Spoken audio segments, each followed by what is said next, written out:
Welcome to the Leadercast podcast, a weekly deep dive into the stories that transformed our guests into leaders worth following. I'm your host, Joe Boyd.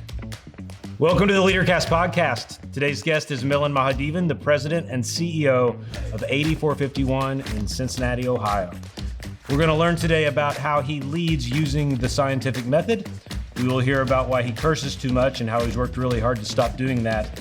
And you'll also hear about his favorite movie from high school. It might surprise you. Milen, what's up? How are you, man?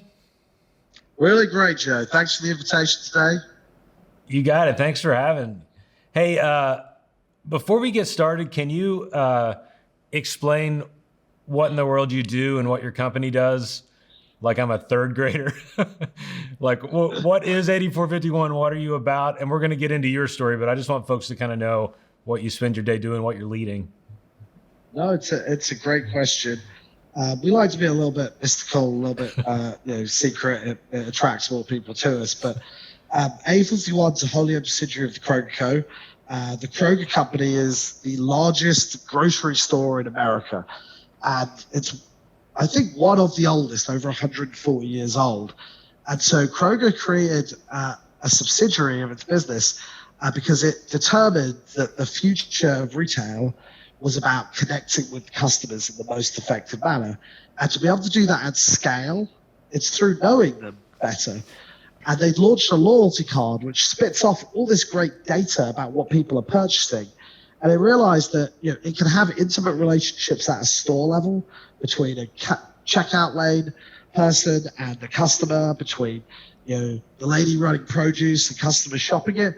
But to do them at scale, it needed a secret weapon. And so it created 8451 to really be its data science arm, to leverage the data of the organization, how customers interact with products, how they interact with stores.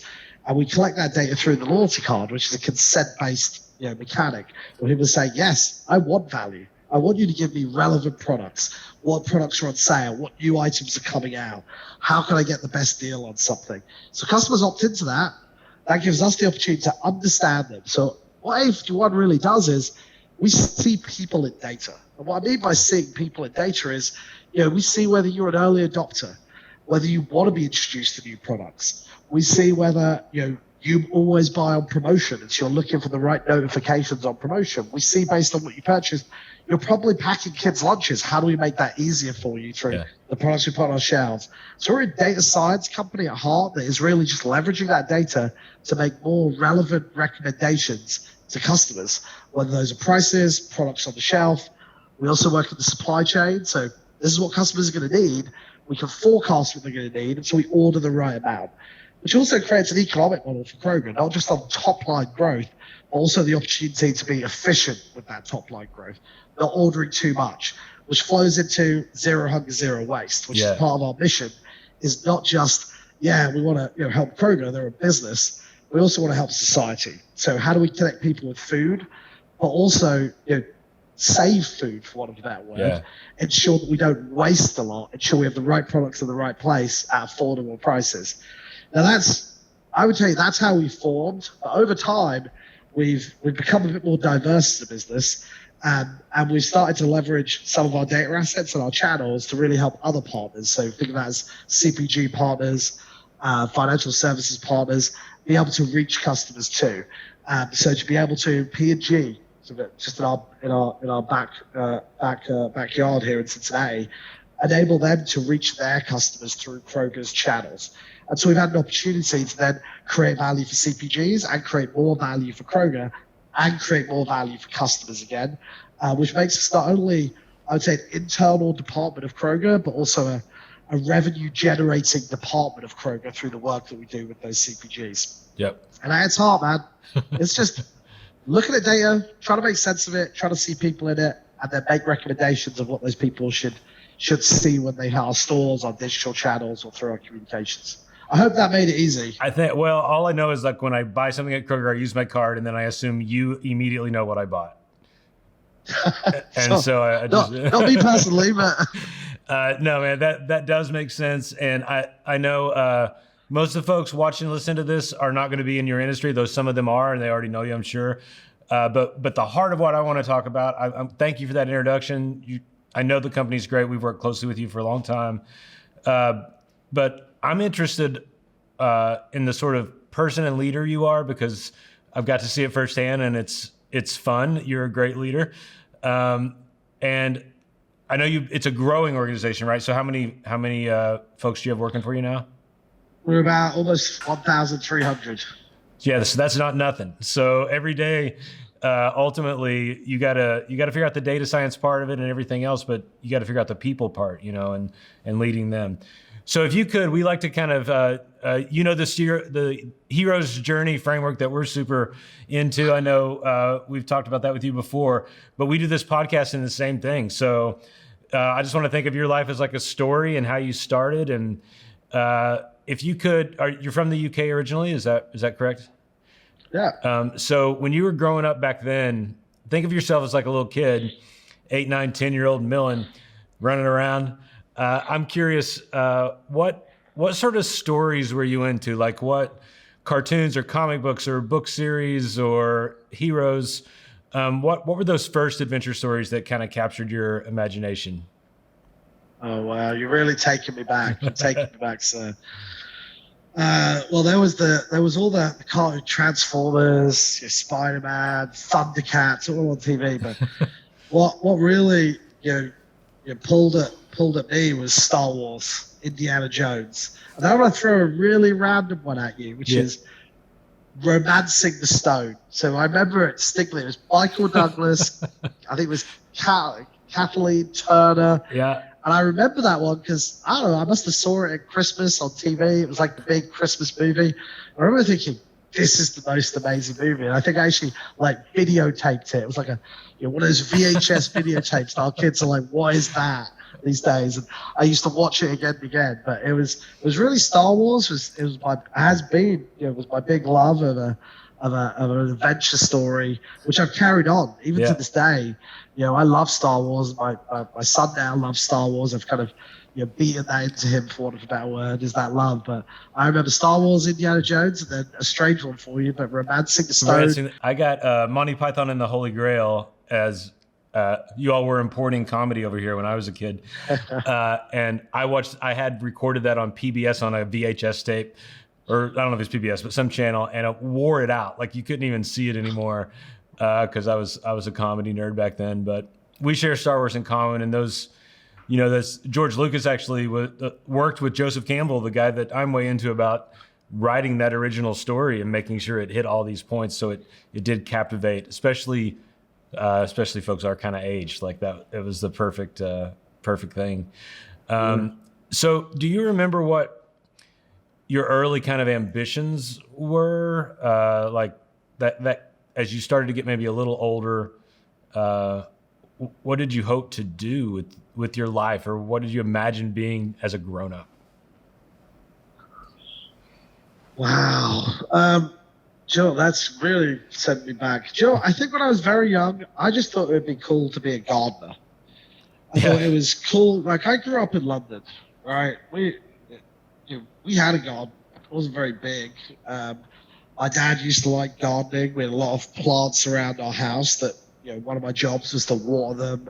One of my jobs was to take the trash out. One of my jobs was to, cut the grass, which, to be frank, wasn't a big deal because we didn't have very much grass back there. But you had these little jobs, and I just always thought, it'd be awesome to just kind of be a gardener. Like, that could be my job. Like, I'm already doing it. I seem pretty good at it. I get money for it.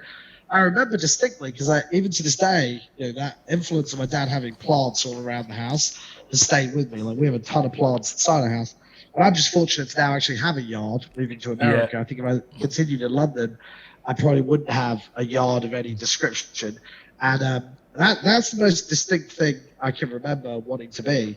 But then as I grew through school, and the UK education system is different to the US education system. So when you go to college, you've picked your degree, right? Basically, at 16, you have your, I assume it's the equivalent of a high school diploma. Mm-hmm. And then you do 16 to 18 is really what we call advanced level, where you pick 5 or 6 classes that you're going to take. And I was good at math and physics and chemistry. So guess what?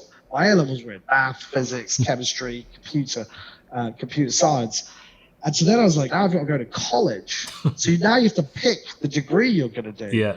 And so I remember an advisor at my school saying, you should do engineering. And my dad actually was a pseudo engineer. His degree was in engineering, but he worked on oil rigs, gas stations, he had a lot of time away from home. And so I was like, yeah, I'll do engineering. So I have a degree in chemical engineering. And I'll tell you the reason I'll tell you the story is, year one, I went to college. I was like, oh my gosh, this is like, there was no chemistry. People were like, oh, chemical engineering, chemistry. It's all math and it's all physics. Yeah. And after my first year, I was like, holy crap, I don't want to do this. Yeah. I remember my dad saying, Web, it's all about applied math, right? It's different. It's not just math, it's applied math. So go do an internship. So I did an internship for a petrochemical company, to be named later, a large gas company, I think you call them in America. And oh my God, the job was boring. Yeah. I was like, I got to do a second year of this because like you've picked your degree, you've got to get it at this point and change.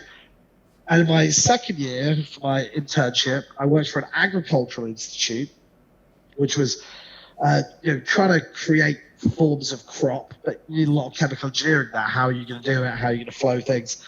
I was like, oh my gosh, this is also really boring. But in my third year, I worked for a consulting firm. Yeah.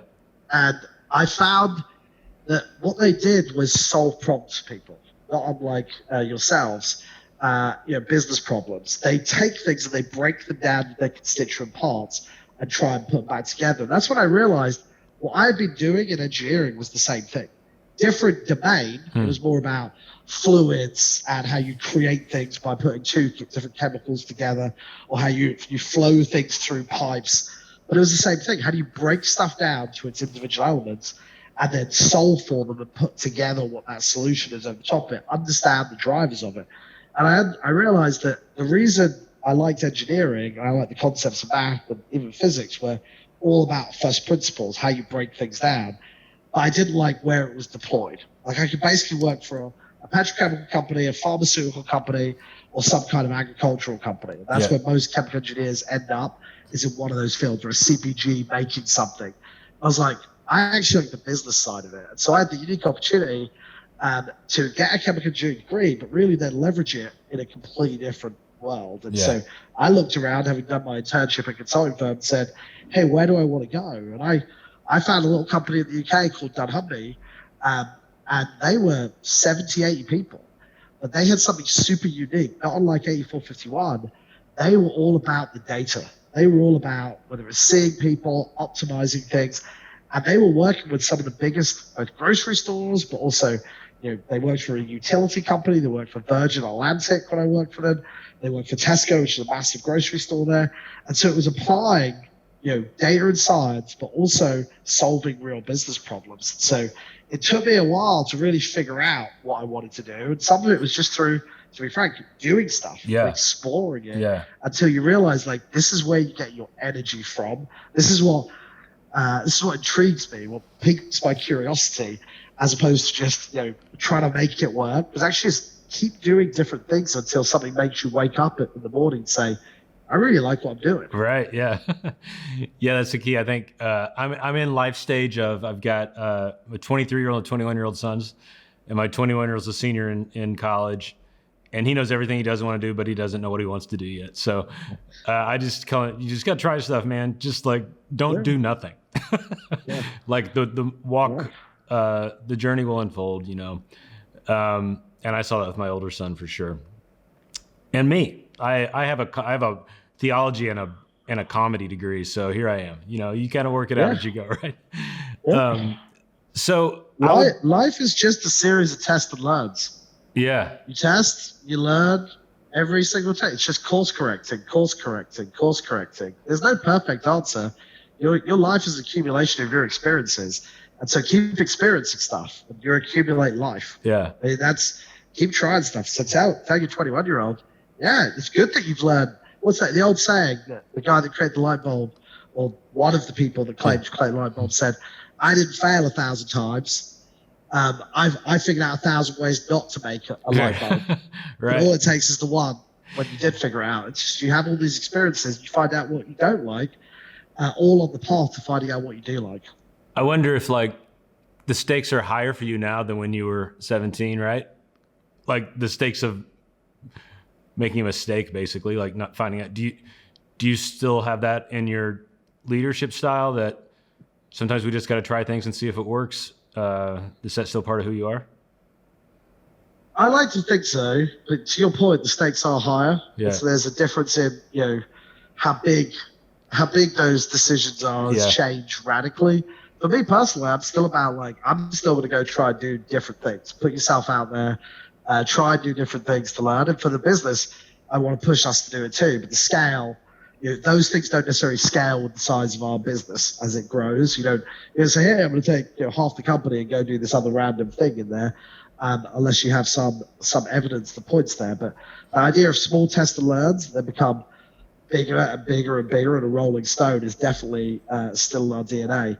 I think one of the things I think about more than I've ever thought about before in this last, certainly definitely this last 2.5 years, is not just thinking about, the business and the 1,000 people that, I can call team members, but it's also the 4,000 people that, depend on those 1,000 people. Yeah. And then the 500,000 people that work at Kroger, and then the 60 million customers that Kroger serves. You start realizing as you grow, you start realizing the impact that you make is actually vast. It has an ability to touch 60 million households across the United States from one little decision. And so that's definitely something that I never thought about when I was 21. Right. I never thought I'd be in that situation.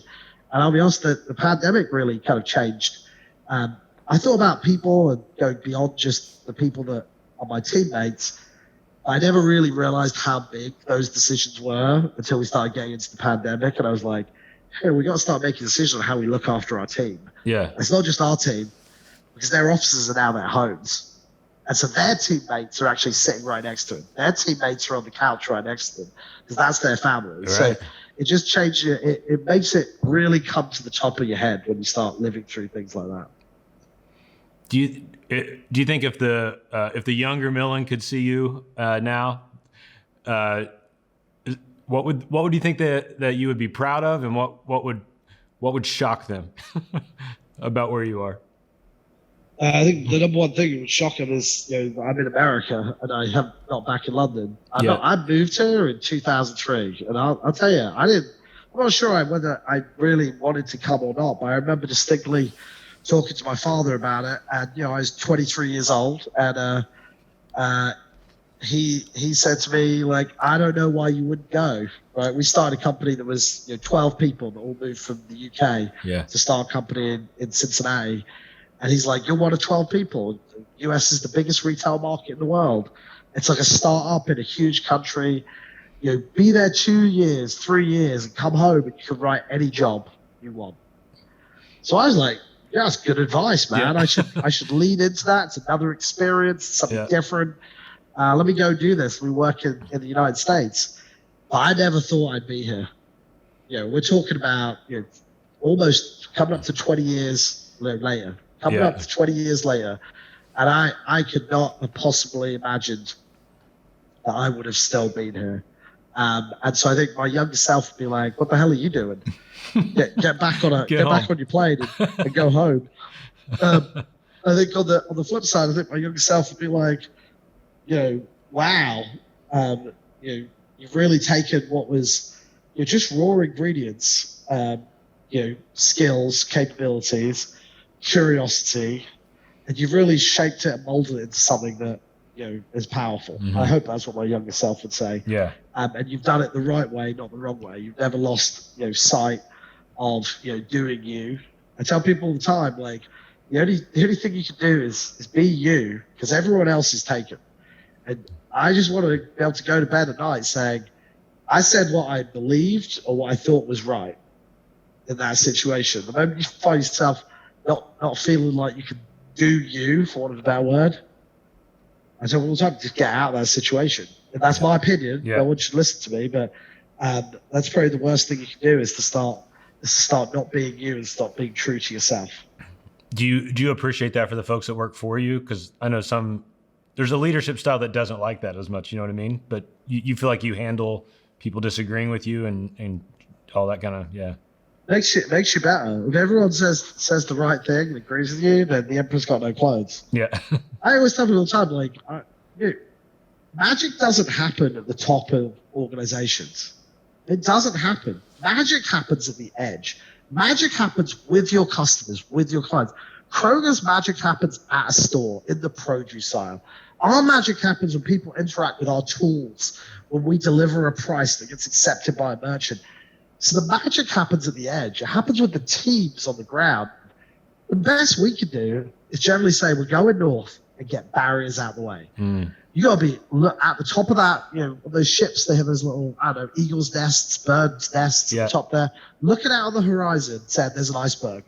Let's start to steer to the right. Right, it's about thinking the decisions I make today are about 3 years from now. They're not about next week, next month. I can't influence that from where I sit in the business. I want to keep the sea open for my team because they're the ones that make it happen every single day. And so when people say like, oh, do you really want to hear from that person? They're challenging. I'm like, we should listen to the most opposing voice that we can find. Because diversity of ideas, diversity of opinion, it breeds better. It just breeds things better. Yeah. And if you're not hearing someone disagreeing with you, then you have a problem with your leadership team.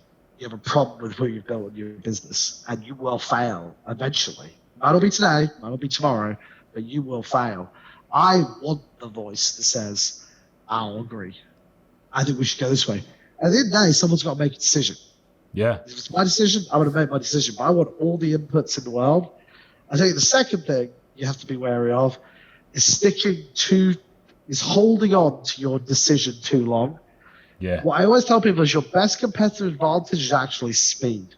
Get input, make a decision, and if it was wrong, which you will discover because you're doing a test and learn, every decision is a test and learn. If you're wrong, unmake the decision. But the best way to get moving forward is speed. Yeah. Right. Make a decision, take one step forward. If it doesn't work, make a decision quickly and take one step back. Take a step forward in another direction. I think too many people want to analyze every point of view in the situation versus actually treat it like a test and learn. What's the quickest, cheapest way I can figure out if we're going in the right direction? Take that step forward. That's great, man. I love how like your science mind works for leadership. It's very much kind of the scientific method, right? You have a hypothesis, you try it and do it quick. And if it works, you double down. And if it doesn't, you don't. I will say this, like I get to interview a ton of really fascinating folks on this, but very seldom have I interviewed someone where I've been in several meetings with you, with folks from your leadership team on that meeting. I noticed that you never talk till the end. I don't know if that's conscious or not. I've always wanted to ask you that. And is that part of I assume maybe you think if you start saying things, people might just think that's the end of it. Are you doing that on purpose when you're in meetings with folks to kind of save your opinion till the end? Yes, I'd say it's definitely an intentional decision. I'm also very transparent with the leadership team, which is I want you all to weigh in. At the end of the day, if we're in a leadership team setting, there are a lot of informs that have to happen, so we're all in the loop. But generally, the reason we're all together is there's some decision that needs to get made. And everyone's going to have an opinion on that. And at the end of the day, someone has to say yay or nay, right, or left or right. And so I think your point on, I don't want to poison the well by saying, hey, I'm thinking this, and then everyone leads in. I think we've got a strong enough leadership team that even if I said, I think we're doing this, which I know we have, because even when I made a decision, like 3 of them will come back and be like, I want to make my case again. I'm like, feel free. But it's partly because I want the diversity of thought in the room and I want everyone to weigh in, because weigh-in becomes buy-in. People want to be heard, and you have to give everyone the opportunity to be heard to get their point out. And I would tell you, like, I've got into things thinking, I'm leading this way based on what I know. And through that dialogue, I thought, those were all great points. I'm leading completely the other way now. Yeah. And I sometimes think if you go into something with your preconceived notion, don't get me wrong, I never know the full story about anything, right? There are plenty of people that are figuring stuff out much smarter than me, and they're just bringing it up at the end of the day and say, hey, look, here's all the pros, here's all the cons, and other people are weighing in. And you have to listen, and you have to take a rational point of view. Maybe it's sometimes logical, maybe it's sometimes emotional, and make a decision. So, there's an intentionality there, and the leadership team knows, like, hey guys, like, share your point of view. There's nothing that is if you create an environment where people don't feel like they can say their truth, you're going to end up having those people aren't going to be there, because that's not a feeling of an inclusive environment, an inclusive team. So, intentionally, I want to get all the points of view out so that I have the best view of the problem, the challenge, or the ultimate decision that needs to be made. Yeah. Thanks for that's good stuff, man. Thanks for sharing that. So before we end our conversation, I want to get back to your story just a bit. And as you know, every good story has a dragon that appears that is often in the form of like a personal failure or personal pain that isn't your fault, but usually something rather devastating happens to a person, and it causes them to rise up or to change and to really become kind of, in story language, what they were destined to be. For you personally, or for the company, either one, whatever you're most comfortable with, is there something that comes to mind pretty quickly when you think of a season that was hard, that was your dragon to overcome to get where you are? Oh, so many, Joe, so many, because I sometimes think that, many of the times I'm in the position I'm in is because I've made every mistake there is. And at some point someone just went, hey, you've done all the stuff we should never do again. Why don't you lead us and tell us all the stuff that we shouldn't do again? But there are a few. I'll tell you one, when I was younger, I grew up in a certain part of London, and grew up in a certain way that probably isn't today. I think even on this interview I've sworn a little bit. Yeah. I mean, when I was like 16, 17, 18, even in university, every other word was a swear word. If you ever go to London, you'll walk around some parts of London, you hear everyone swears like literally every other word. Yeah. And so as I grew up,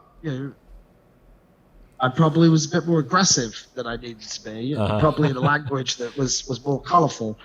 And then when I went to university, and then going into the professional world, you start to kind of realize there's some things that you probably need to ratchet back on.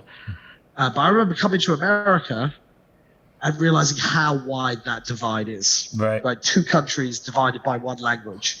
Like it's a very big divide on what professionalism is in the UK versus what it is in the US in terms of language.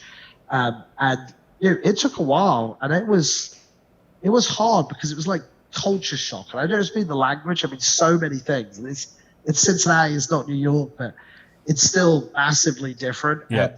And language was actually one of the things that was probably the hardest for me to like adjust tone, adjust language choice. And there was like 12 of us that moved from England. So think about it this way, like there's 12 of us that formed the business that were happy enough swearing to each other, but as you grew, you suddenly realize like, no, there's some different stuff that we've got to do here, because that is acclimatizing to that situation. So I mean, for many of your listeners, it might feel like, oh, what the hell, man? You can't be a leader doing that stuff. But the reason I share it with you is, change is not big things, and failure is not big things, and the pain that becomes your fuel doesn't need to be big things. It's little things too. It is the change in how you have to talk. It's just to get your point across, to be be in the right conversation. It is the cultural difference. I mean, I grew up in a place that was pretty 40% people of color, and I moved to Cincinnati, and I was like, wow, there's no one of color here, but there is. Just where do I go to find that color? Right. And it just was huge culture shocks, huge changes that, when I said earlier, I never would have imagined I'd be here for as long as I have been here. I did get through it, but like that first year was just painful because of all the changes. The language was one I remember so much because it was such a big shock to my system and so many other people. Just words, not even swear words, just normal words that we would use, boot instead of trunk, or these just like simple things that people are like, and you couple that with not having the food that you grew up with. You couple that with completely different sports constructs. You couple that with none of my friends were here. Everyone I knew the first year was people I worked with, not people I knew, people I worked with. And so, I don't know why I describe it as failure, but pain that you had to fuel, right? that you had to go through, loneliness. that you had to go through. Then, there are business related things that are just, I've done plenty of stuff where, at one point I concatenated, we were tiny, and I was a data scientist when I was younger. And I also ran all of our data solutions at one point because we were tiny as a business. And I managed to merge two things together and merge a field together, add it. And I couldn't reverse it. And basically, the business couldn't do anything for like a week. I know. And the lesson I learned from that is like, hey, test and learn is what you're doing. Create a test environment. Was have someone else QA your work, right? Check it. Yeah. But I tell you, I mean, it burnt me up for a year, 2 years. Yeah. That like I could do something so stupid. I didn't think about it, and it was not super duper fun to go through it. But at the same time, I'll tell you this: you talk about the hero's journey and mentors around you. It's the people that lift you up. Yeah. Not the people say don't worry about it. It's the people that say, yeah, you really messed that one up. But you know what? We've all done it, and we'll get through it. And here's how we're going to get through it together. Yeah. The people that had the belief. I think you talk about the sword in the hero's journey, kind of wielding the sword. Yeah. And so I was thinking about it as I prepared this interview, thinking you'd use the hero's journey. I was like, what's the sword? And it's like all this business stuff went through my head. Sword's the data that we have. Yeah. The sword is this, that, the other. Actually, the sword one of my early leaders gave me was actually the sword of belief. They just believed in me enough to say, you should move to America with us. Enough to say, you really did mess that one up, but we're going to be fine and you're going to be fine through it. Yeah. And that belief, that generosity of like trust is the most important sword. And that's why I give trust in every opportunity I can, is you have to believe in people. Like I don't believe anyone wants to do the wrong thing. If I did, I wouldn't be able to run a business in any fashion. So you've got to give trust to everyone from the off, not just earning it, but you have to assume they give it to them, because people can do amazing things when they're given a little bit of direction and some autonomy and some belief in themselves. Yeah. Talking like a Jedi master, man. That's where it's at. So, but... yeah, you remind me of your father, right? That seeing that in people is huge. Man, this has been awesome. I would try to conclude with like a serious question and then a ridiculous one. So we'll start with the serious one. I think a lot of us normal, non-data people get freaked out by all of it and wonder where the world's going, and AI. And we're doing our event next year is called Human Intelligence for Leadercast. And we're just talking about how, AI can be good or bad, but we're humans first. We have to keep the human spirit alive. I know Kroger's feeding the human spirit was kind of I don't know if it still is like a thing, but that was like the original kind of mission statement, right? But I wonder, as someone who's like in the middle of it, what do you think? What's the hope for how we as a human race can use all the technology around us, and what would your warning be to folks? Does that make sense? Yeah. I think the space is just crazy what people can do with machines, what you can teach a machine to do. Can write a story, can draw pictures, can create graphics, but it does all that off the back of experiences it's learned. And so the people that are developing and teaching AIs, it's all about the use cases of what they're teaching those AIs to be able to do, because they're similar to any child. Everything becomes a learned experience. And so we as human beings need to keep remembering, like, we're there for each other. And these machines, these artificial intelligences, if we're able to get that far down the line, which is still a way off for us for the most part, what are we teaching them? What experiences are we creating for them? I think ethics, right? You have a degree in theology, I think you said earlier. Right, yeah. Right, ethics, theology. What are we actually teaching? And I've never done a class in ethics, but I kind of want to, because there are a lot of things that I think are really important in this space and beyond this space. I don't want to do the degree in lesson in ethics, because I work at a data company. I just think it's really important for us all to get really aligned to that, and no matter what field that we're working to do the right thing. So, where is the hope is, the hope is in that every single one of us are in it for the right thing, doing the right thing as we're teaching these AIs to do things. I actually view a lot of what we do as how do we free up humans to do what only humans can do. People talk about artificial intelligence like it's this thing that's going to run around making every decision ever. Most of what people describe as AI today is it recognizes something and is able to do something. It recognizes, a picture of a cat and it's able to execute something against it. It's able to take an input and say, hey, I've seen these inputs before. Let me draw a picture based on this myriad of experiences and data that I've been given. And so when we start talking about leveraging machine learning and artificial intelligence, actually it's about taking the things that are time consuming for humans and enabling a machine to do them, because what machines can't do is make bets. It can't take hunches. It's not as creative. It's going to use things and be creative with them, but it's not going to create brand new, never seen before type stuff. And don't get me wrong, it will put lots of things together, but there's something unique about humans, empathy, understanding, curiosity. And I'm sure one day we'll be able to get machines to that level. Hopefully not in my day, but someday we'll get machines to that level. But right now, a lot of it for us is when we're writing algorithms to do pricing, it's really to support our category managers, our store operators with things that are incredibly time consuming and don't have a payoff. The payoff comes from them saying, yeah, these prices look right, except for this one. I want to tweak this one and see what happens. Yeah. Because that becomes new data into the machine.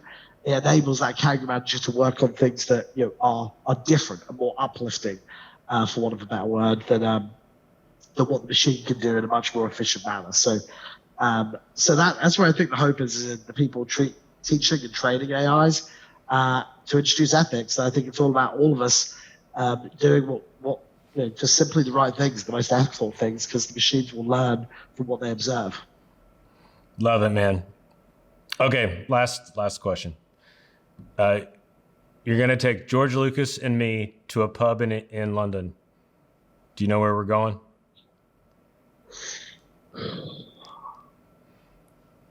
Yes, I'm just going to go with yes. There'll be something down on the river. That's a little bit older, so not a newer, flashier one. So we're not talking about like Richmond.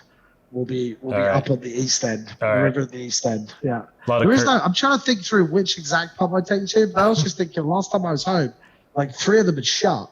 Yeah, COVID and all that probably. Right? So COVID, but yeah, being something on the river down in East London. Somewhere lots of cursing, hopefully. Just for you. Thanks, man. I'll let you go back, do your important work. Thank you so much. Man, I really appreciate it. No, thank you. And anytime. It was great to chat with you, Joe. All right, Milen. See you later. See you, bye.